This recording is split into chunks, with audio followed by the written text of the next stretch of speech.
কি অবস্থা সবার? তো আজকে আসলাম একটু গ্রামের মেলাতে ঘোরার জন্য। তো গ্রামের মেলা মূলত ওইখানে আমরা এখন যাব মেলাটাতে।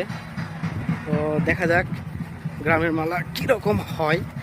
আর এই মেলাটা, গ্রামের মেলাগুলো ছোট আকারের, তবে শহরের মেলার মতো না।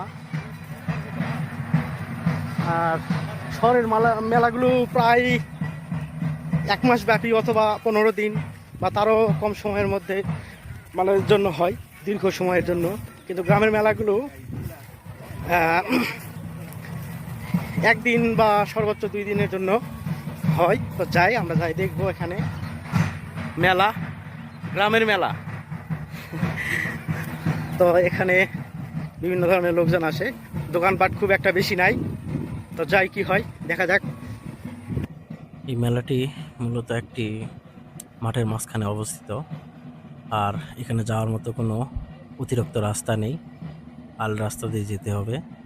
তো এই মেলাটির বিশেষ আকর্ষণ আরেকটি জিনিস, সেটা হলো গ্রাম্য ঐতিহাসিক পাতা খেলা। এই যে লোকজন এখানে আছে আর ওখানে মেলা হচ্ছে। এই যে এখন আমরা চলে আসলাম মেলার ভেতরে, যেখানে মেলা হচ্ছে। তো মেলাগুলোতে, গ্রাম্য মেলাগুলোতে লোকজন যায় মূলত খাবার, মিষ্টান্ন কেনার জন্য, আরও অন্যান্য জিনিসপত্র, পারিবারিক যেটা নিত্য প্রয়োজনীয় লাগে সেই জিনিসগুলো কেনার জন্য যায় অনেকে। তবে গ্রাম বাংলার মেলা শুধু মেলাই নয় বা একটা কেনাকাটার জায়গায় নয়, এটা একটি আনন্দ ও সংস্কৃতির মিলন মেলাও বলা যায়। সেই আনন্দের রসদ হলো আরেকটি ঐতিহাসিক জিনিস, সেটা হলো পাতা খেলা।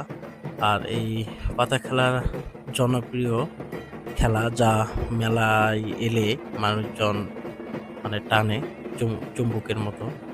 তো এই খেলার একদিকে যেমন উত্তেজনাপূর্ণ, অন্যদিকে তেমনি মানে লোকজনের বিনোদনের একটি বিশেষ প্রতীক।